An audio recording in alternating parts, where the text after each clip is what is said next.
பொள்ளாச்சி கம்பன் கலைமன்றத்தின் 358வது கூட்டத்திற்கு தலைமையேற்றிருக்கும் என் அன்பிற்குரிய பேராசிரியர் முனைவர் முத்துக்குமரன் அவர்களே, இதற்கு பின்னால் உரை நிகழ்த்திருக்கக்கூடிய நண்பர் தனபால் அவர்களே, பொள்ளாச்சி கம்பன் கலைமன்றத்தினுடைய தலைவர் திரு சண்முகம் அவர்களே, திரு சிவகுமார் அவர்களே, வரவேற்புரை நடத்திய பொன்பராஜ் அவர்களே, இந்த நேரத்தில் ஒரு சனிக்கிழமை மாலை பொழுதில் பரபரப்பாக இந்த உலகம் ஓடிக்கொண்டிருக்கிற போது அக்கறையோடு அமர்ந்திருக்கிற உங்கள் அத்தனை பேருக்கும் என் அன்பு நிறைந்த வணக்கங்களை தெரிவித்துள்ளேன். பொள்ளாச்சி இலக்கிய மன்றத்திலிருந்து வந்திருக்கும் அன்பு நண்பர்களுக்கும் என் சிறப்பு வணக்கம். கம்பன் கலைமன்றம் இலக்கியம் மட்டும்தான் பேச வேண்டுமா, இலக்கியம் மட்டும் பேசுவதற்காக தான் கம்பன் கலைமன்றம் நடத்துகிறோமா என்பதிலிருந்து மாறி கர்ம வீரர் காமராஜ் அவர்களுக்கும் இயற்கைக்கும் இணைந்து ஒரு நிகழ்ச்சியை நடத்தி கொண்டிருக்கிறார். என்னை அறிமுகப்படுத்தும் போது கூட சொன்னார், வண்ணத்து பூச்சிகளை பற்றி கவிதை எழுதுவதை விட அவற்றை காப்பாற்றுவது அவசியம் என்றுதான் தமிழோசை என்கிற ஒரு அமைப்பை ஓசை என்ற அமைப்பாக மாற்றணும், இயற்கையின் குரலாக மாற்றணும். இந்த மேடையில் சுற்றுச்சூழலை பற்றியெல்லாம் கற்றுக் கொடுக்க வேண்டிய அவசியம் இல்லை என்று எனக்கு தெரியும். சுற்றுச்சூழல் தான் பள்ளிக்கூடத்திலே சொல்லிக் கொடுத்தாங்க. நாள்தோறும் பத்திரிகையில் படிக்கிறோம், நாள்தோறும் தொலைக்காட்சிகளில் பார்க்கிறோம்.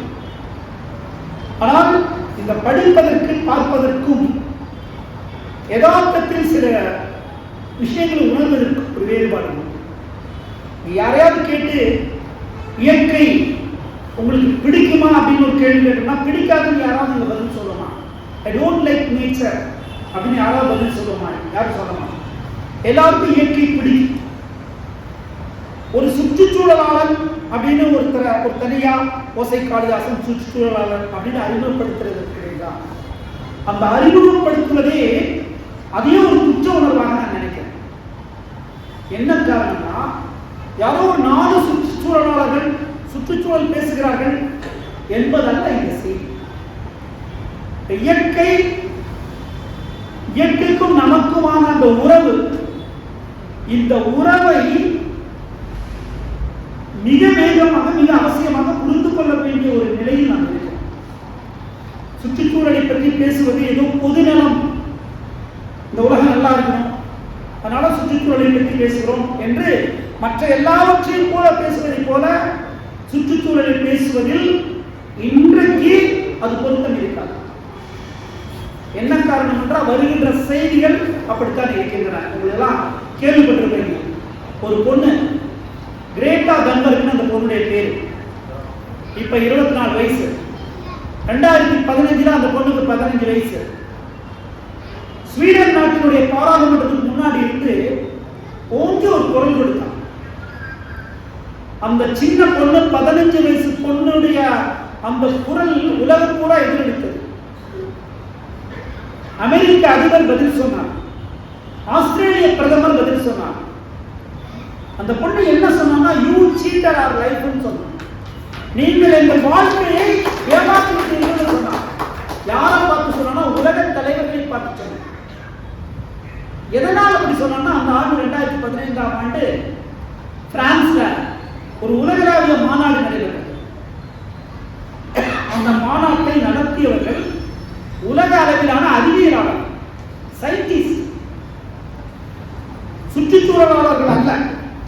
யாரை கூப்பிட்டாங்கன்னா உலக தலைவர்களை கூப்பிட்டாங்க. 196 நாடுகளைச் சேர்ந்தவர்கள் பங்கேற்றார்கள். இந்திய பிரதமர் இருந்தார், அமெரிக்க அதிபர் பங்கேற்றார்.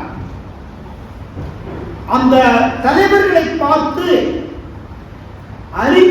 அறிவியலாளர்கள் சொன்னாங்க, ஐயா உலக தலைவர்களே, நீங்க எல்லாருக்கும் உங்க ஊர்ல நிறைய பிரச்சனை இருக்கு, ஒவ்வொரு நாட்டிலும் பிரச்சனை இருக்கும், அதை தீர்க்க தான் நீங்க இருக்கிறீங்க. உங்க நாட்டுக்கு வேறு நாடுகளுக்கும் பிரச்சனை இருக்கும், அதை அவசியம் தீர்த்தாகணும், அதுதான் நீங்க இருக்கிறீங்க. நாங்கள் பயப்படுவது உங்கள் நாட்டு பிரச்சனை, உங்கள் ஊருக்கான பிரச்சனை எல்லாம் தாண்டி ஒரு மிக முக்கியமான பிரச்சனையை பற்றி பேசணும். நாம் வாழும் இந்த ஒரே பூமி ஆபத்தில் இருக்கிறது. இந்த பூமி பெரிய ஆபத்தில் இருக்கிறது. நீங்கள் எல்லோரும் விரைந்து செயல்பட வேண்டும். அப்படி செயல்படலைன்னா எதிர்கால தலைமுறை மிகப்பெரிய ஆபத்தை சந்திக்கும் என்று அறிவியலாளர்கள் உலக தலைவர்களை பார்த்து சொன்னாங்க. அதை கேட்டுதான் அந்த பொண்ணு கதறினா, எங்க உலகம் இது, எங்க உலகத்தை ஏன் இப்படி கெடுத்து வச்சீங்கன்னு அவங்கள பார்த்து அந்த பொண்ணு சொன்னான். அது நம்ம பிள்ளைகளுடைய குரல் அல்லவா, நம்ம பேர பிள்ளைகளுடைய குரல் அல்லவா. அந்த குரலுக்கு பின்னாடி என்ன இன்னும் என்ன இருக்குது? The understanding needs என்று சொல்லுவாங்க. இயற்கையை புரிந்து கொள்ளும். இயற்கைக்கும் நமக்குமான உறவை ஒரு கேள்வியில தான் நம்ம அடக்கணும். எல்லாருக்கும் இயற்கை பிடிக்கும், எல்லோருக்கும் பிடிக்கிறது யாரும் சொல்லல. ஆனா இயற்கையை ரசிக்கிறமா நேசிக்கிறோம்? அதென்ன ரசிக்கிறது, என்ன நேசிக்கிறது? ரசிக்கிறது என்கிறது ஒரு சினிமா கதாநாயகனை ரசிப்பதை போல. ரசனை மாறும். நேற்று பிடித்தவர் இன்றைக்கு பிடிக்காமல் போகலாம், அது ரசனை. நேசிப்பது என்பது அன்பு கொண்டவர்களோடு இருக்கிற உறவு, அது நேசிப்பு. நாம் அன்பு கொண்ட ஒருத்தருக்கு ஒரு பிரச்சனை வந்துச்சுன்னா அப்படியே கை கட்டிட்ட ஐ லவ் யூ அப்படின்னு சொல்ல மாட்டோம். முதல்ல நமக்கு வலிக்கணும். இன்னைக்கு இந்த பூமி என்கிற அம்மா, இயற்கை என்கிற அம்மா மாபெரும் பிரச்சனைகள்.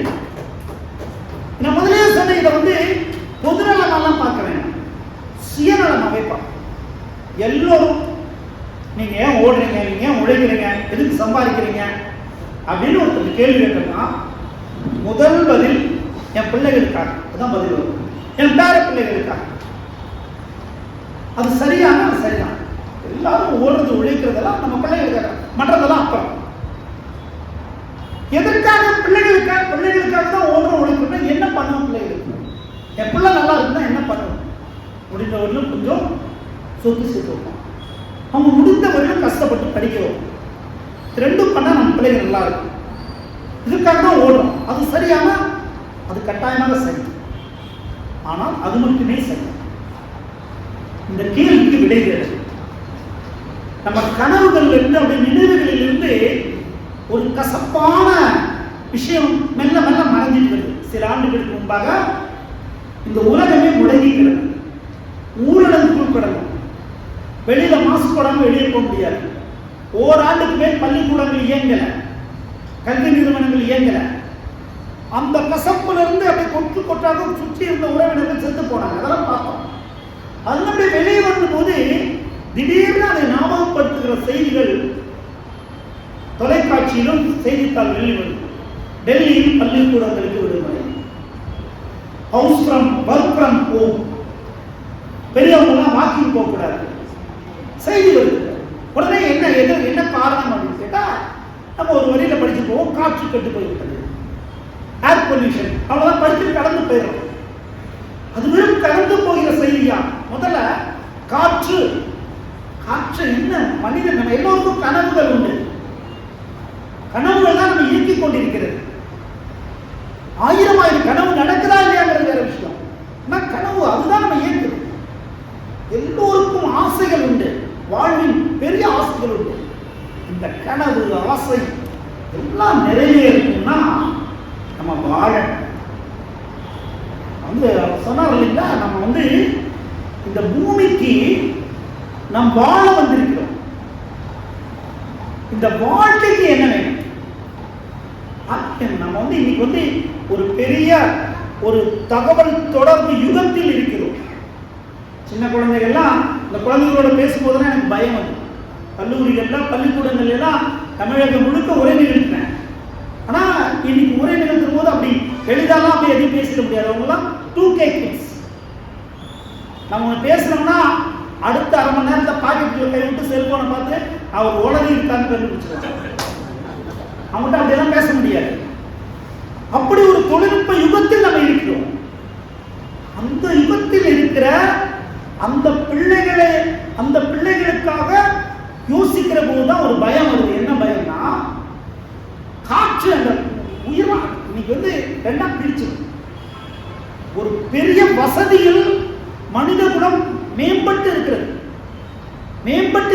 இப்ப இவ்வளவு பெரிய வசதி மனிதர்களும் இதுவரையும் அடைஞ்சதே கிடையாது. ஒரு நொடிக்குள் இந்த உலகத்தை கண்டுவிடலாம், அவ்வளவு வசதி இருக்கு. ஆனால் இந்த வசதி பெருகி இருக்கிற நேரத்தில் வாழ்வதற்கு அடிப்படையானது என்னன்னு கேள்வி கேட்டோம்னா எல்லோரும் பதில் சொல்லிடுவாங்க, தண்ணீர், காற்று, உணவு.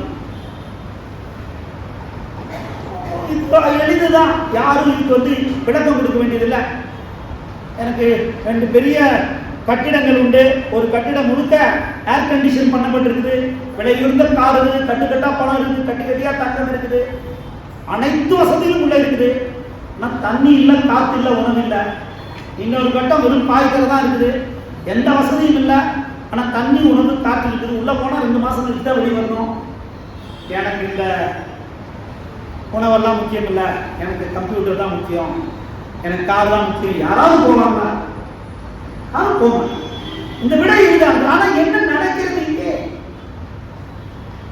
சாப்பிடாம எவ்வளவு நாள் இருப்பீங்கன்னு கேட்டா வீராப்பா சொல்லலாம், 1 மாசம் இருந்துருவோம். தண்ணி குடிக்காம எவ்வளவு நாள் இருப்பீங்கன்னு கேட்டா இருக்க முடியுமா இல்லையா, 1 வாரம் இருக்கணும்னு சொல்லலாம். ஆனா மூச்சு விடாம எவ்வளவு நேரம் இருப்பீங்க? 1 நாள், 1 மணி நேரம், 10 நிமிடம். அப்படின்னா இந்த வாழ்வை உறுதி செய்வது மூச்சு, உயிர் காற்று. உயிர் காற்று தான் வாழ்வின் அடிப்படை. அந்த உயிர் காற்று கெட்டு போயிருக்கிறது. கெட்டு போயிருந்தா எவ்வளவு கெட்டு போயிருக்கு தெரியுங்களா? அந்த செய்தி தான் அதிர்ச்சியை தருகிறது. ஏர் குவாலிட்டி இண்டெக்ஸ்னு உலகம் அதை வரையறுத்து வச்சிருக்கு, அறிவியல் வரையறுத்து வச்சிருக்கு. 50க்குள்ள இருக்குது, அதான் சரி. 100க்குள்ள இருந்தா கெட்டு போச்சு, பார்த்துக்கணும். 150னா உடல்நல பிரச்சனைகள் வரும், 200னா ஆபத்தானது, 300னா பேராபத்து, அசாரஸ், மிக மிக மோசமானது, வாழக்கூடாதாங்க. ஆனா டெல்லியில் சில நேரங்களில் 800ஐ தொட்டு விடுகிறது.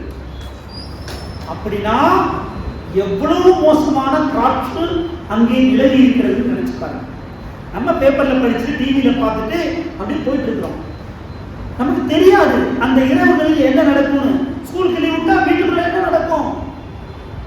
மூச்சு காற்று, உயிர் காற்று போதாமல் மூச்சு திணறுகிற குழந்தைகளை பார்த்து கண்ணீர் வடிக்கிற அம்மாக்களை பற்றி நமக்கு தெரியாது.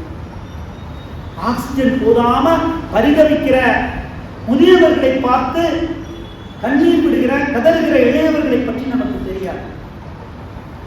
இன்றைக்கு டெல்லியில் நடப்பது நாளை நம்ம ஊருக்கு வந்துருச்சுன்னா என் பிள்ளைகளுக்காக, பேர பிள்ளைகளுக்காக சேர்த்து வைக்கிற சொத்தும் படிப்பு மட்டுமே அவர்களை வாழ வைத்துள்ளவாங்க. இந்த கேள்விக்கு பதில் தேட வேண்டிய அவசியத்துலதான் இன்னைக்கு சுற்றுச்சூழல் பற்றி நான் பார்க்கிறேன். இதை விட ஒரு பேராபத்து உங்களுக்கு எல்லாருக்கும் தெரியும். உலகின் மாபெரும் இந்த 20ஆம் நூற்றாண்டில் 21ஆம் நூற்றாண்டில் மாபெரும் அறிவியலாளர்கள் முதன்மை வைப்பவர் ஸ்டீஃபன் ஹாக்கிங். மிகப்பெரிய அறிஞர். 2012 இறந்து போயிட்டார். இறப்பதற்கு சில மாதங்களுக்கு முன்பாக ஒரு அறிக்கை வெளியிட்டார். அந்த அறிக்கை படித்தோம்னா நமக்கு தூக்கம் வர. என்ன சொல்றாருன்னா, இப்போது இருக்கிற இந்த நிலைமை அப்படியே நீடித்தால் இன்னும் 100 ஆண்டுகளில் இந்த பூமி மனிதர்கள் வாழ தகுதியற்றதாக மாறிவிடுமோ என்று பயப்படுகிறேன்னு அவர் சொல்றார். அவர் ஒன்றும் ஜோசியக்காரர் கிடையாது, space scientist. The brief history of time, the brief answers for the big question போன்ற உலகில் அதிகமாக விற்பனையாகிற அறிவியல் நூல்களே இருக்கிறார்.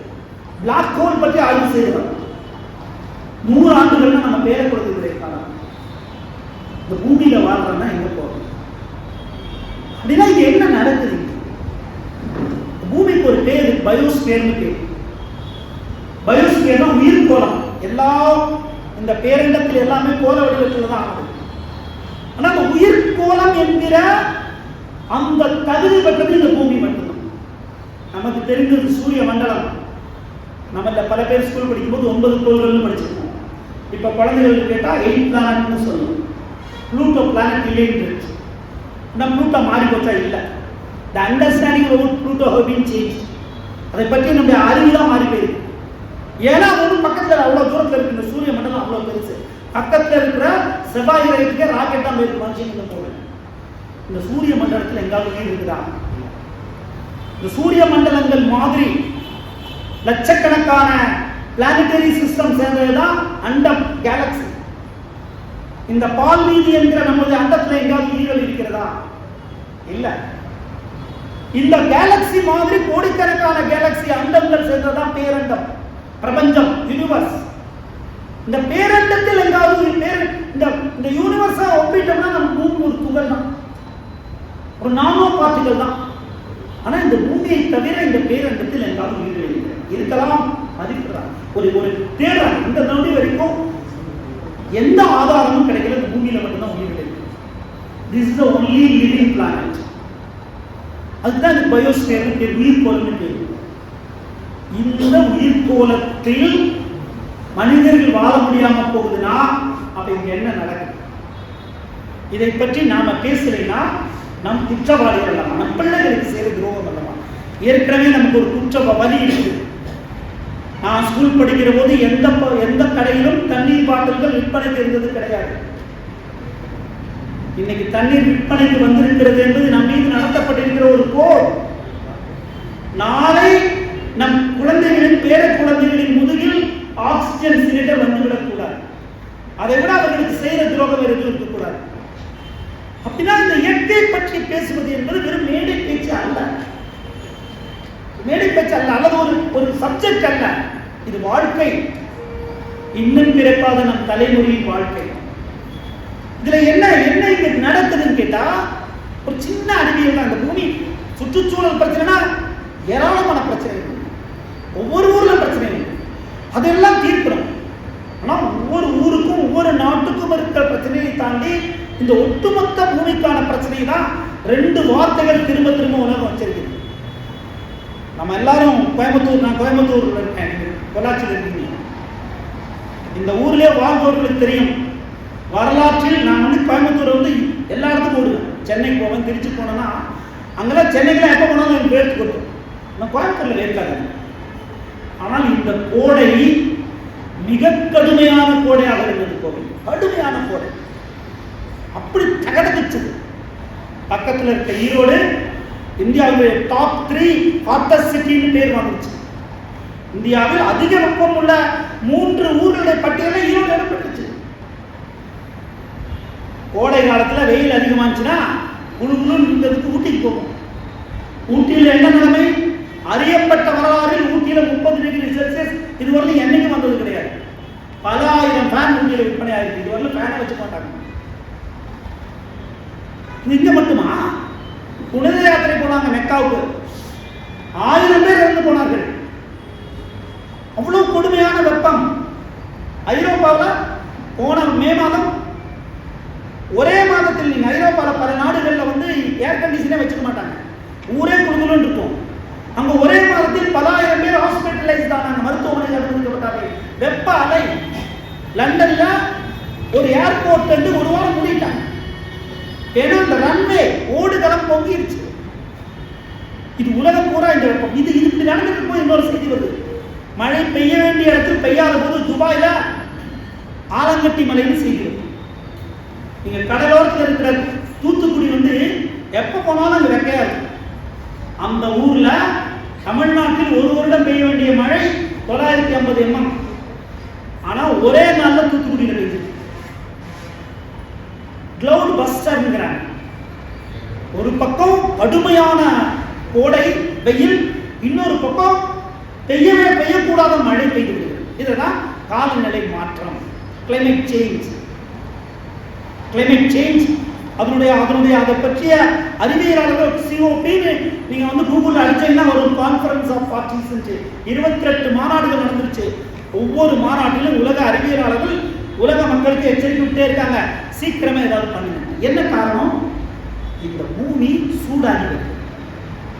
ஏன் பூமி சூடாகுது? பூமிக்கு ஒரு சூரியன் இருக்கு, அந்த சூரியன் எப்போதும் போல இருக்குது, பூமி அப்படியே இருக்குது. ஏன் சூடாகணும்?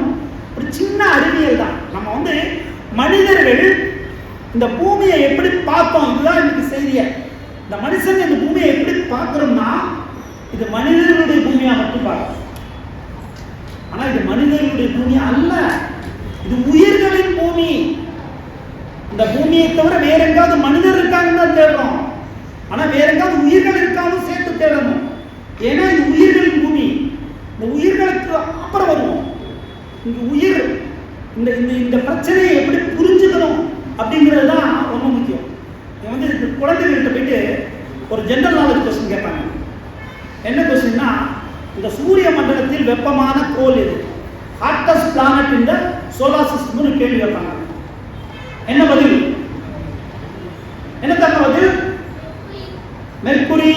நீ யோசிச்சு சொல்ற, ஆனா பதில் அது அல்ல.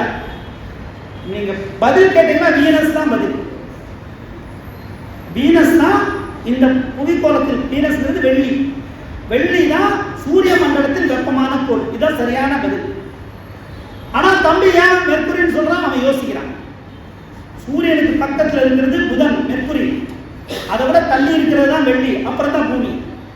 பக்கத்தில் இருக்கிறதானே சூடா இருக்கணும், அது சூடா தான் இருக்கு.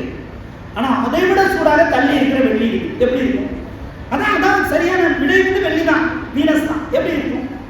இந்த கேள்விக்கு தான் ஸ்டீஃபன் ஹாக்கிங் இந்த அமெரிக்க அதிபர்கிட்ட கேட்கிறார். அவர் இந்த கிளைமேட் சேஞ்ச் விஷயத்துல இருந்து பின்வாங்குறாரு. அவர் சொல்றாரு, இதை புரிஞ்சுக்கணும்னா நீங்க பக்கத்தில் இருக்கிற வெள்ளி கிரகத்துக்கு போயிட்டு வருவாங்க. ஏன்னா இந்த ஆன்சர் தேடணும். அதிக வெப்பம் மெர்க்குரிக்கு தான் வருது, அது ஹீட்டா தான் இருக்கு. ஆனா இந்த வெள்ளி அளவுக்கு இந்த வீனஸ் அளவுக்கு ஹீட்டா இல்லை. ஏன்னா பொதுவாக வெப்பம் ஒரு ஒரு ஏதாவது ஒரு இடத்துல பட்டுச்சுன்னா அது பெரும்பகுதி திரும்பி போயிடும், ரிஃப்ளெக்ட் ஆகிடும். ஒரு ஆப்ஜெக்ட்ல பட்டா ரிஃப்ளெக்ட் ஆகிடும். தான் சயின்ஸ். மெர்க்குரியில படுற வெப்பத்தில் பெரும்பகுதி ரிஃப்ளெக்ட் ஆகிடும், புதன்ல படுறது. ஆனா வீனஸ்க்கு என்ன இருக்குன்னு கேட்டால் ஒரு அட்மாஸ்பியர். அந்த அட்மாஸ்பியர் முழுக்க carbon di oxide. Carbon di oxide and green house cases, பசுமை குடில் வாயுக்கள்னு சொல்லுவாங்க. அதனுடைய இயல்பு என்னன்னா, வர்ற வெப்பத்தில் உள்வாங்கிக்கும் வெளியே விடாது, ஹீட்டை ரிசீவ் பண்ணிக்கும் வெளியே விடாது. இதுதான் அதனுடைய நேச்சர். இந்த வெள்ளி கிரகத்துக்கு வீனஸ்க்கு வந்த ஹீட் எல்லாமே அங்கேயே தங்கிடுச்சு. அதனால அது கொதிக்கும் கோளாக மாறிடுது. இப்போ நம்ம பூமிக்கு நமக்கு ஒரு அட்மாஸ்பியர், எவ்வளோ பர்சன்டேஜ் ஆக்சிஜன், எவ்வளோ பர்சன்டேஜ் நைட்ரஜன் ஸ்கூல்லேயே படிச்சது. 1% குறைந்தா மற்ற வாயுக்கள், அதில் 0.04% தான் carbon dioxide naturally available. Physics class எடுக்கிறதா நீங்கள் நினச்சிக்கலாம், அப்படி நினச்சிக்கோங்க, பரவாயில்ல. ஆனால் இது வாழ்க்கையோடு எங்க தொடர்புடையதுன்னு நீங்கள் சம்மந்தப்படுது. அந்த இயற்கையாக நாம் வாழும் இந்த பூமி என்கிற அம்மாவை பற்றிய செய்திகள் அப்படிதான் நம்ம பார்க்கணும். இந்த அந்த குறைவா இருக்கிற கார்பன் டை ஆக்சைடு என்ன வேலை பண்ணுறதா, பூமிக்கும் சூரியனிடமிருந்து வெப்பம் வருது. பரவப்பதின் பெரும்பகுதி பூமி திருப்பி அனுப்பி அனுப்புறதோடு நின்று போயிடுச்சுன்னா இந்த ஒட்டுமொத்த புவிக்கோளமே -100 டிகிரி -150 டிகிரியில் இருக்கு. வட துருவம் தென் துருவத்தில் இருப்பதை போல ஒரு பனிப்பந்தா இந்த பூமி இருக்கும். ஆனால் அதுக்கு மேலே ஒரு விஷயம் நடக்குது. பூமியிலிருந்து திருப்பி அனுப்பப்படுகிற வெப்பத்தின் ஒரு பகுதியை மட்டும் அளவா இருக்கிற கார்பன் டை ஆக்சைடு, அளவா இருக்கிற பசுமை குடி வாயுக்கள் பூமியில தடுத்து நிறுத்துது. அதனுடைய இயல்பு. அதனால் இந்த பூமிக்கு ஒரு இதமான வெப்பநிலை உருவாகும். அந்த இதமான வெப்பநிலை தான் இந்த பூமியில் உயிர்கள் தோன்ற காரணமாக இருக்கு. ஏன்னா அந்த அட்மாஸ்பியர் தான் உயிர்கள் தோன்ற காலமாக இருந்தது. இதுல எப்ப பிரச்சனை வந்துச்சுன்னா, மனிதர்கள் தோன்றிய நாட்டுல இருந்து 200 வருஷம் வரைக்கும் ஒரு பிரச்சனையும் இல்லை. இந்த 150-200 ஆண்டுகளாக நமது தேவைகளுக்காக, நமது வசதிக்காக நம்ம கண்டுபிடிச்சோம். அது தவறு இல்லை. ஆனா அதனுடைய விளைவுகளை பற்றி கவனிக்காம நம்ம பண்ணிட்டோம். நாம கரண்ட் கண்டுபிடிச்சோம், நம்ம மோட்டார் கண்டுபிடிச்சோம், நாம புது புது தொழிற்சாலையை கண்டுபிடிச்சோம். இந்த கரண்ட் கண்டுபிடிச்சோன்னு இதுக்கு எல்லாத்துக்கும் என்ன பண்ண ஆரம்பிச்சோம்னா, ஃபாசில் ஃபியூல் என்று சொல்லக்கூடிய பெட்ரோலிய பொருட்களை எரிக்க ஆரம்பிச்சோம். டீசல், பெட்ரோல், நிலக்கரி. இது மூணையும் எரிச்சோம்னா carbon emission, carbon dioxide, கரிவாயு அதிகமாக உமிழப்படும். அது உமிழ்ந்துகிட்டே இருந்திருக்கு. நமக்கு கரண்ட் வேணும், நமக்கு கார் வேணும், நமக்கு தொழிற்சாலை வேணும். இப்படியே கவனம் செலுத்திக்கணும். ஒரு எல்லையில தான் அறிஞர்கள் கண்டுபிடிச்சாங்க, இந்த பூமியில் உமிழப்படும் கார்பன் டை ஆக்சைடுடைய அளவு அதிகரிக்க இந்த பூமி சூடாகி வருவதை கண்டுபிடித்தாங்க.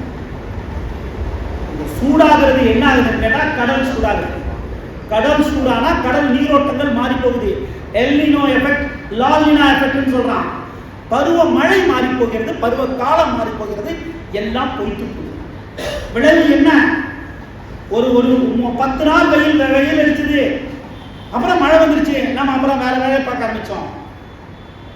ஆனால் சென்னையிலிருந்து அரசு ஒரு அறிக்கை வெளியிட்டது, கன்ஸ்ட்ரக்ஷன் இண்டஸ்ட்ரீஸ், கட்டுமான தொழில் செய்பவர்கள் 10 மணிலிருந்து 3 மணி வரைக்கும் ஆட்களை வேலைக்கு வைத்துக் கொள்ளக்கூடாது.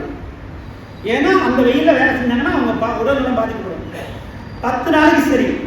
அறிஞர்கள் என்ன சொல்றாங்கன்னா இந்த நிலை அப்படி நீடிச்சா அது 1 மாசமா நீடிக்கலாம், 2 மாசம் ஆகலாம், 3 மாசம் ஆகலாம். நம்ம வாழ்க்கை எங்க போகும்? இது இன்னொரு பக்கம் யோசிச்சு பாருங்க. நமக்கு உறவு வேணும்னா பருவமழை சரியா பெய்யணும். ஆடி பட்டம் தேடி விதைக்கணும்னா இந்த மாசம் கோடையில மழை பெஞ்சு ஆடி மாசம் அழகா மழை பெஞ்சு பலபலன்னு இருக்கும் நிலம், அப்பதான் விதைக்கணும். தை மாசம் மார்கழி மாசம் தை மாசம் மழை பெய்யக்கூடாது, அது அறுவடை காலம். ஆனா இங்க என்ன ஆகுது? மழை பெய்ய வேண்டிய காலத்தில் பல நேரங்களில் பெய்வதில்லை, விவசாயமே பண்ண முடியாது. கஷ்டப்பட்டு பண்ணா தை மாசம் மார்கழி மாசம் மழை பெஞ்சு பயிர் சேதமாயிடும், உணவு தான் முதலில் பாதிக்கப்படுது. இதை பற்றி விரிவாக பேசிக்கிட்டே இருப்போம். ஆனா என்னன்னா இன்னைக்கு இதை பற்றி தான் அந்த கான்ஃபரன்ஸ் சொல்லுது. இதை கட்டுக்குள் வைக்கணும். கட்டுக்குள் வைக்கணும்னா இந்த பூமியை பற்றிய புரிதலை ஏற்படுத்தும். நமக்குள்ள 1000 பிரச்சனைகள் இருக்கலாம். நம்ம ஊருக்கு இன்னொரு ஊருக்கு பிரச்சனை, நம்ம வீட்டுக்கு அடுத்த வீட்டுக்கு பிரச்சனை, வீட்டுக்குள்ளே பிரச்சனை, நம்ம நாட்டுக்கு இன்னொரு நாட்டுக்கு பிரச்சனை, எல்லாத்துக்கும் தள்ளி வைங்க. என் சாதிக்கும் அவன் சாதிக்கும் பிரச்சனை, என் மதத்துக்கும் அவர் மதத்துக்கும் பிரச்சனை, எல்லாத்தையும் தள்ளி வைங்க.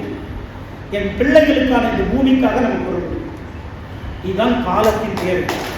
இல்ல சார் இதை பத்தி நான் கவலைப்படலாம் அப்படின்றவங்க யாரா இருக்கலாம்னா, எனக்கு வேற பூமி இருக்கு சார், நான் அங்க போய்க்கிறேன், நீங்க உங்க பூமியை பத்தி கவலைப்படுங்க. அப்படி யாராவது சொல்லுவாங்களா இருந்தால் நம்ம கவலைப்படலாம். ஒரே பூமி தான் இந்த பூமியில் இருக்குது. இப்போ என்னன்னா இந்தியா கையெழுத்து போட்டிருக்கு பாரிஸ்ல 2070க்குள்ள நெட் கார்பன் எமிஷன். பிள்ளைங்களுக்கு சொல்லிக் கொடுக்கணும். கோர்ட்ல போகும்போது என்ன பைக் என்ன கார்னு சொல்லிக் கொடுக்குற போது அந்த பச்சை கலர் போர்டு இருக்கு, அது ஏன் போட்டுருக்குன்னு சொல்லி கொடுக்கும்.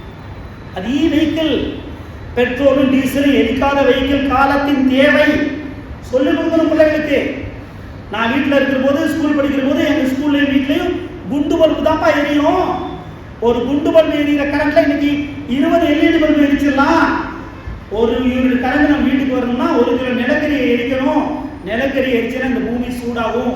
பூமி சூடானா அந்த பூமிங்கிற அம்மாவுக்கு காய்ச்சல் வந்துடும். ஏற்கனவே வந்துருச்சு. அந்த காய்ச்சலை சரிப்படுத்தணுமா சொல்லிக் கொடுக்கணும். இப்படித்தான் பிள்ளைகளை வளர்த்தாக வேண்டும். இன்னொன்னு சொல்லணும், நாம் இந்த உலகம்னா மனிதர்கள்னா உலகம் அப்படிதான் நமக்கு சொல்லிக் கொடுக்கப்பட்டது. நாம் அப்படிதான் நினைக்கிறோம். அப்படி அல்ல. இந்த பூமியினுடைய வரலாறு 460 கோடி ஆண்டுகள் அறிவியல் சொல்லுது. 300 கோடி வருஷத்துக்கு முன்னாடி இந்த பூமியில உயிர்கள் தோன்றி இருக்கலாம் அறிவியல் மதிப்பிடுது.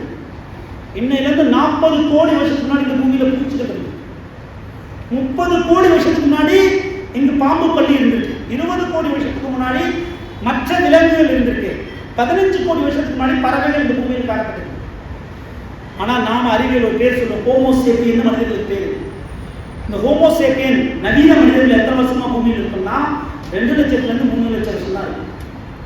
பறவைகள் 15 கோடி வருஷமா இருக்கு, பூச்சிகள் 40 கோடி வருஷமா இருக்கு. நம்ம 2 லட்சம் வருஷமா தான் இந்த பூமியில இருக்கோம்னா முந்தானத்து இந்த பூமிக்கு வந்தவர்கள் நாம் பிள்ளைகளுக்கு சொல்லிக் கொடுக்கணும்.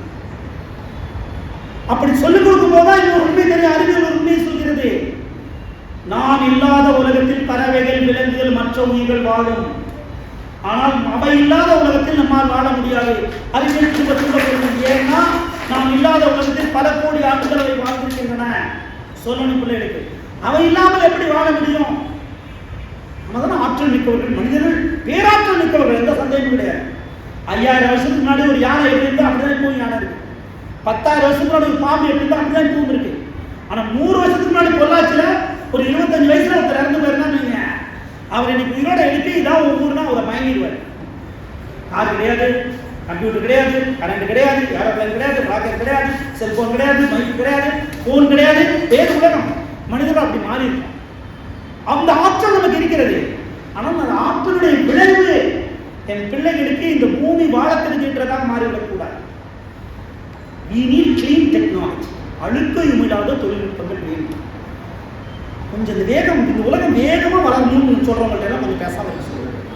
அவ்வளவு வேகமா எங்க போய் விட போறீங்க? கொஞ்சம் மெதுவா வளர்ந்தாலும் பரவாயில்ல. என் பிள்ளைகள், பேர பிள்ளைகள் இன்னும் 1000 ஆண்டுகள் இந்த பூமியில வாழணும். அதுலயும் இந்த பூமியை வச்சிருக்கணும். இந்த மனநிலை மாற்றத்தை உருவாக்கும். ஒவ்வொரு உயிருக்கும் இங்க பங்களிப்பு இருக்குது. அதை பத்தி பேசுறதுக்கு நேரம் இல்லை. சும்மா போற போதுல இந்த பூமி நுண்ணுயிர்கள் அப்படின்னு எடுத்துட்டு மனுஷங்கள் எடுத்தோம்னா மைக்ரோ ஆர்கானிசம் நுண்ணுயிர்னா கண்ணுக்கு தெரியாது. சரி, கண்ணுக்கு தெரியாது தானே, அது இல்லைன்னா என்ன? அப்படின்னு பிள்ளைகிட்ட கேளுங்க. மைக்ரோபயாலஜி படிக்கிற பிள்ளைங்க 1 மணி நேரம் நம்ம வகுப்பு. தாவரங்கள் இல்லைன்னா என்ன ஆகும் கேட்டால் எல்லாரும் போய் சொல்லிடுவாங்க, உணவு இல்லாமல் போயிட்டு. ஆனால் எந்த மண்ணில் இப்போ பிள்ளைகள் நம்ம சொல்லி கொடுத்துருக்கோம், மண்ணுனா உயிரற்றது, நான் லிவிங் திங்ஸ். ஆனால் தோட்டத்துக்கு போயிட்டு ஒரு இடத்துல பயிரே விளையலைங்க. தாத்தா சொல்லுவார், ஏன் தாத்தா இங்கே பயிர் விளையலைன்னா அந்த மண் செத்து போச்சுருப்பாரு. தாத்தாவுக்கு A+B² தெரியாது. ஆனால் அவருக்கு தெரியும் உயிருள்ள மண் என்பது அங்கு நுண்ணுயிர்கள் இருக்கணும், அந்த மண்ணில் தான் செடி வளரும்னு அவருக்கு தெரியும். இந்த செய்தி என் பிள்ளைகளுக்கு சொல்லணும். இந்த மண் உயிரோடு இருக்குன்னா அந்த மண்ணில் உயிர்கள் இருக்கணும், இல்லைன்னா இந்த தாவரங்களே இல்லாம போகும் சொல்லணும். வண்ணத்து பூச்சி, பூச்சினா எல்லாரும் முகசுரிச்சிருவோம். ஆனா ஒரு பூச்சி மட்டும் எல்லாருக்கும் பிடிக்கும், வண்ணத்து பூச்சி, பட்டாம்பூச்சி. ஏன் பிடிக்கும்? அழகா இருக்கு. பட்டாம்பூச்சி பிடிக்காது அப்படின்னு யாரும் சொல்ல மாட்டோம், எல்லாருக்கும் பிடிக்கும். ஓவியம் போட்டுக்கலாம், போட்டோ எடுத்துக்கலாம், கவிதை எழுதலாம். ஆனா வண்ணத்து பூச்சி பிடிக்கும்னு சொல்ற எத்தனை பேரு? அப்படி பிடிக்கும்னு சொல்றவங்கள்ட்ட இன்னொரு கேள்வி கேட்பாங்க, எத்தனை பேருக்கு கம்பளி பூச்சி பிடிக்கும்? யாரும் சொல்ல மாட்டோம், சொல்ல மாட்டோம். ஏன் வண்ணத்து பூச்சி பிடிக்கும்? அழகா இருக்கு, அழகியல். ஆனால் நமக்கு பிடித்த எல்லா வண்ணத்து பூச்சிகளும் ஒரு காலத்தில் கம்பளி பூச்சா இருந்து தான் வண்ணத்து பூச்சா மாறி. இதை புரிந்து கொள்வதுதான் அறிவியல், இதுதான் எக்காலஜி. பிள்ளைகளுக்கு சொல்லணும், பூச்சிகள் இல்லைனால் இந்த பூமி இல்லை. பல மரங்கள்ல மகரந்த சேர்க்கை நடக்கணும்னா பூச்சிகள் இருக்கணும். ஒவ்வொரு விதமான பூச்சிகளும் ஒவ்வொரு விதமான பூக்களில் மகரந்த சேர்க்கை நடத்தும். ஒரே ஒரு உதாரணத்தை சொல்லுவோம், ஆலமரம். இந்த பூமியில எல்லா உயிர்களும் முக்கியம். அதை பற்றி எல்லாம் பேசுறதுக்கு இப்போ முடிக்க வேண்டிய நேரம் எனக்கு. பிறகு இன்னொருத்தர் பேசுறோம், நீங்க வீட்டுக்கு போகணும். நானும் வேற நிகழ்ச்சி போகல, ஒரு உறவினர் வந்திருக்கார், அவர் இரவு உணவுக்காக நான் காத்துட்டு போகணும்.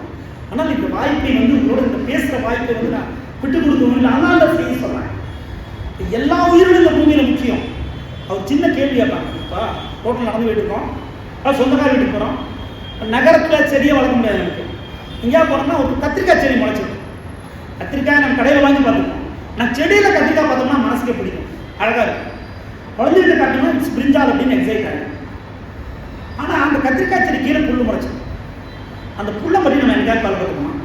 கலக்கணும். ஏன்னா புல்லுன்னா இலக்கியம் தான் சொல்லுது, நெல்லுக்கும் பாய்ந்து சிறு புல்லுக்கும் பாய்ந்து. காலா என் காலையிலே வர சிறு புல்லை நான் மதிக்கிறேன். காலை சொல்லுவேன், சிறு புல்லு தான். புல்லுனா இல்லை. ஆனால் ஒரு கேள்வி எழுப்போம், இந்த பூமியில் புற்களே இல்லாமல் போனால் என்ன? இப்படி கேள்வி எழுப்போம்னு வச்சுக்கோங்க, நமக்கு ஒரு விடை முதல்ல வந்துடும். என்ன விடை வரும்? ஆடு மாடுகளுக்கு உணவு இல்லாமல் போயிடும். அதான் முதல்ல வரும். சரி, அந்த விடை சரி, அதை அப்படியே வச்சுக்கோம். இந்த கேள்வி நான் இப்படி மாற்றி கேட்குறேன். அரிசி, கோதுமை, ராகி, கம்பு, சோளம், திணை இதெல்லாம் இல்லாமல் போனா என்ன? நமக்கு உணவு இல்லாமல் போயிடும். புல்லு இல்லைன்னா ஆடு மாடுகளுக்கு உணவு இல்லாமல் போயிடும். இந்த தானியங்கள்லாம் இல்லைன்னா நமக்கு உணவு இல்லாத போயிடும். இதான் நேரடியான பதில். ஆனால் அறிவியல் என்ன சொல்லுதுன்னா, நாம் தானியங்கள் என்று சொல்கிற கிராப் எல்லாமே புல்லு தான். புல்லோடு புல்லாதான் இருந்திருக்கோம். ஆதி மனிதர்கள் அப்படியே நாளோடு சமூகமா வேட்டை சமூகமா இருக்கிற போது ஒரு புல்லுல காய்ச்சிருக்கிற ஒரு மணியை எதேச்சியாக ஒரு ஆதிக்குடி அதை சாப்பிட்டு பார்த்துருக்கேன். ஆனால் சுவையா இருக்கேன்ட்டு அது எங்க இருந்தாலும் தேடுவார் முதல்ல. அப்புறம் என்ன பண்ணுவாங்க, ஏன் எல்லா இடத்தையும் தேடினது புடி கொண்டு நம்ம இருக்கிறது நட்டு வச்சோன்னா அது புல்லுலேருந்து அதுக்கு பேர் கதிரா, அது பயிரா பேரை மாற்றிச்சு. இப்படி பெயர் மாற்றப்பட்டவை மட்டும் பயனுள்ளவை, பெயர் மாற்றப்படாதெல்லாம் புல்லுன்னு ஒதுக்கிறோம். அப்படி கிடையாது. மழை பெஞ்சா இதுக்கு முன்னாடி புல்லு முளைச்சிருச்சுன்னு வைங்க, மழை முடிஞ்ச பிறகு க்ளீன் பண்ணிட்டு இருப்போம். ஒரு தாத்தா பாட்டி அந்த பக்கம் ஒன்று இல்லையாம போட்டுருக்கீங்க, என்ன பாட்டி கீழாங்க, இதான் துத்தி, இதான் தும்ப, ஏதாவது பேர் சொல்லுவாங்க. அவங்க யாரு? படிக்காதவங்க. நாம யாரு? A+B² படித்த அறிவியல் நம்ம படிப்பார்கள். ஆனால் அதுக்குள்ளார இருக்கிற அறிவியல் என்னன்னா, இந்த 50-60 வருஷமா தான் மெடிக்கல் ஷாப்ல போய் மருந்து வாங்கணும். 100 வருஷம் வச்சுக்கலாம். அதுக்கு மேலே என்ன போய் மருந்து வாங்கணும்? உடம்பு சரியில்லைன்னா அம்மாவும் பாட்டியும் அடுப்பங்கரைக்கு ஓடுவாங்க. எங்க திப்பிலி இருக்குது, எங்க கிராம்பு இருக்குது, எங்க மிளகு இருக்குது, எங்க மஞ்சள் இருக்குது, தேடுவாங்க. அங்கேயே மருந்து கண்டுபிடிச்சிருவாங்க, மருந்து கொடுத்துருவாங்க. இல்லைன்னா பாட்டி கொஞ்சம் வெளியே போயிட்டா ஒரு ஏதோ 2 இலையை போட்டு ஒரு கசாயம் போட்டு வந்து கொடுத்துருவோம், சரியா போயிடும். இத்தனை ஆயிரம் ஆண்டுகள் மனிதர்கள் தான் வாங்கணும். இப்போ மெடிக்கல் ஷாப்ல அந்த மருந்துலாம் கொடுக்குறாங்க. தலைவலிக்கு ஒரு மருந்து, காய்ச்சலுக்கு ஒரு மருந்து. எப்படி கண்டுபிடிச்சாங்க? அறிவியல் சொல்லுது, நாம் பயன்படுத்துகிற மருந்துகளில் 80 விழுக்காடு தாவரங்களில் தான் பெறப்படுகிறது. எந்த தாவரம்? எப்படி கண்டுபிடிச்சாங்க? ஒரு லென்ஸ் எடுத்துட்டு போயிட்டு இந்த செடியில் தலைவலிக்கு மருந்து இருக்கு, இந்த செடியில் காய்ச்சலுக்கு மருந்து இருக்குன்னு கண்டுபிடிச்சாங்களா? இல்லை. உலகம் பூரா இருக்கக்கூடிய எழுத படிக்க தெரியாத தாத்தாக்கிட்ட போனாங்க, பாட்டிக்கிட்ட போனாங்க.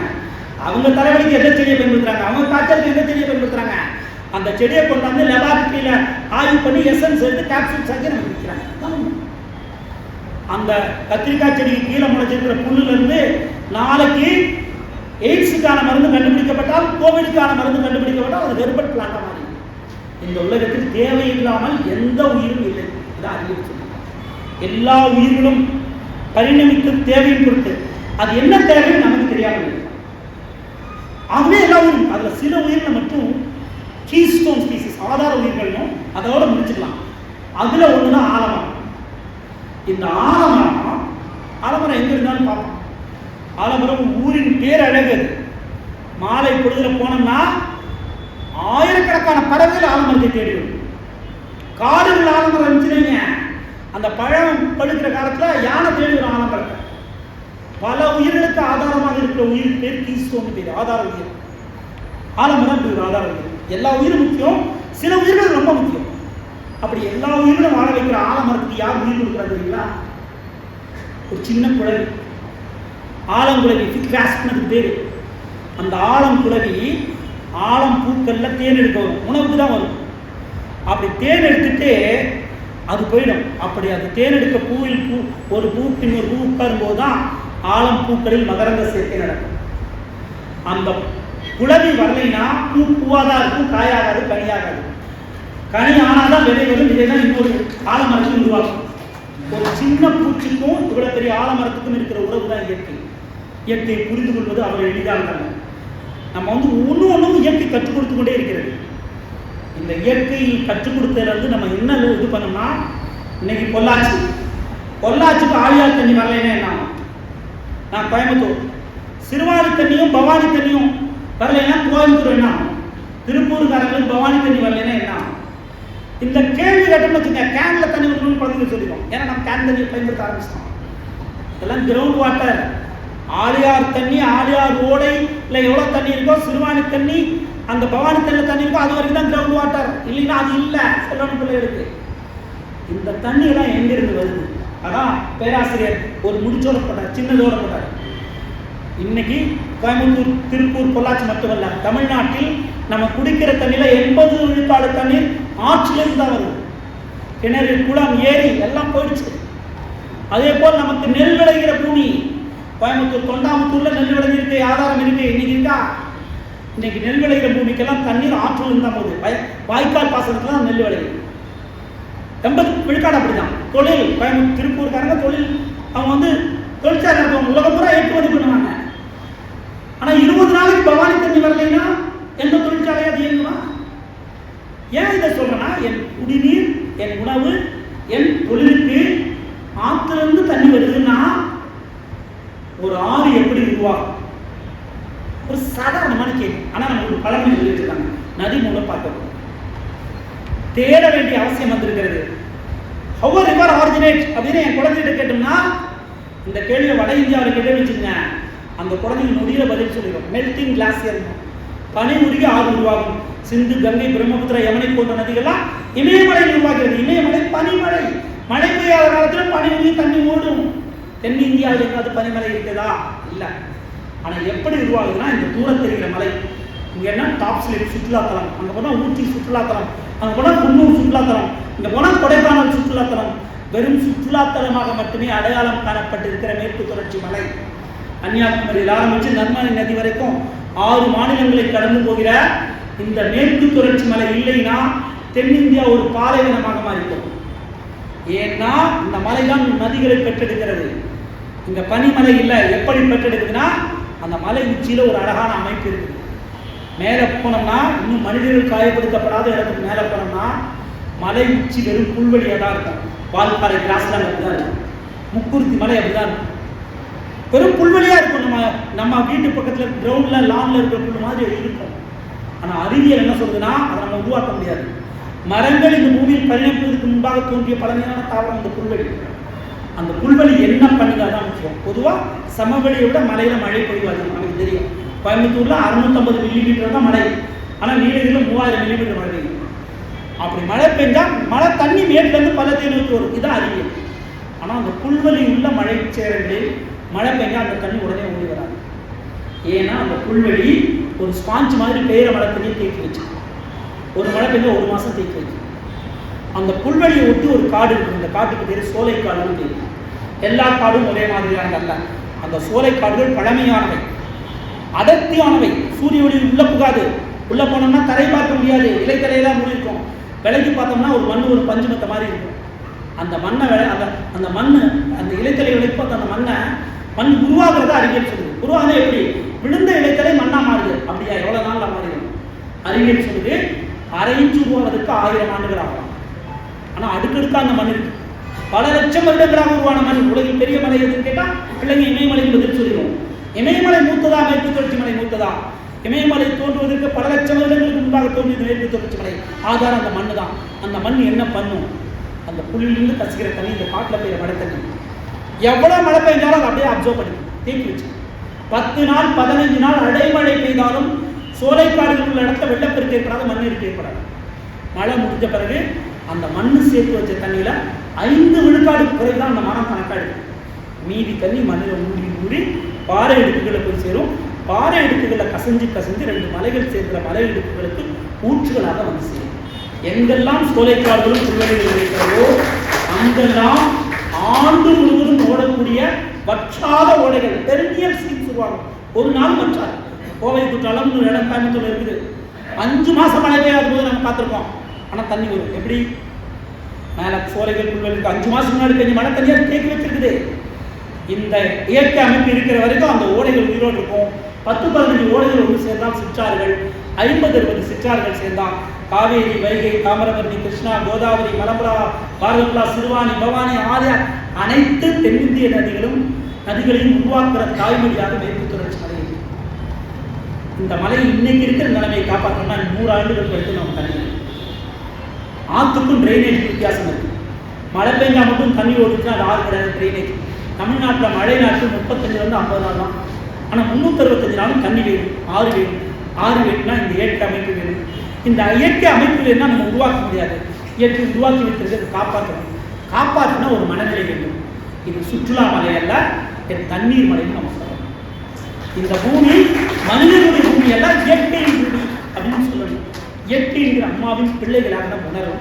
இதை உணர்கிற போது மாறும், கடைசியாக மாற ஆரம்பிக்கும். ஏராளமான இளைஞர்கள் இன்னைக்கு இயற்கைக்காக கரம் கொடுக்க ஆரம்பித்தார்கள். வண்ணத்து பூச்சிகளை காப்பாற்ற மட்டும் கோயம்புத்தூர்ல 3 அமைப்புகள் உண்டு. சிட்டுக்குருவிகளை காப்பாற்ற 5 அமைப்புகள் உண்டு. பாம்பு வந்தால் எல்லா ஊர்லையும் அடிச்சுருவாங்க. எங்களுக்கு ஃபோன் வரும். 3 அமைப்புகள் உண்டு. இளைஞர்கள். ஒரு அம்மா ஃபோன் பண்ணிச்சு, சார் சரியில் பாம்பு இருக்கு சார், எங்கள் ஹஸ்பண்ட் அடிக்கணுன்றாரு, அடிக்கக்கூடாது நான் நினைக்கிறேன், என்ன பண்ணலாம்? ஒரு SMS போட்டால் போது எல்லாரும் பாம்பை ஹேண்டில் பண்ணுறாங்க. அவங்க போய்ட்டு பாம்பு பிடிச்சி காட்டில் விடுவாங்க. குளங்களை காப்பாற்ற கோவையில் மட்டும் எல்லா குளத்துக்கும் இளைஞர்களுக்கு வந்துட்டாங்க. ஒவ்வொரு வீதியிலும் இளைஞர்கள் மரம் நடுற வேலையை பண்ணிட்டாங்க. அவர்கள் கையில் எடுத்து விட்டார்கள். நாம் அவங்களோட கரம் கொடுத்தோம். இப்படி கரம் கொடுக்கிற போது ஸ்டீஃபன் ஹாக்கின்ஸ் இல்லை, யார் சொன்னதும் பொய்த்து போகும். இந்த பூமி இன்னும் 1000 ஆண்டுகளுக்கு நம் பிள்ளைகளுக்கு வாழும். அந்த உணர்வை பெறுவதற்காக இந்த கம்பன் கலை இலக்கிய கலை மன்றம் ஏற்பாடு செய்த கூட்டத்தில் என் இயற்கை உணர்வுகளை உங்களோடு பகிர்ந்து கொள்ள கிடைத்த இந்த வாய்ப்புக்கு நன்றி கூறி விடைபெறுகிறேன். நன்றி.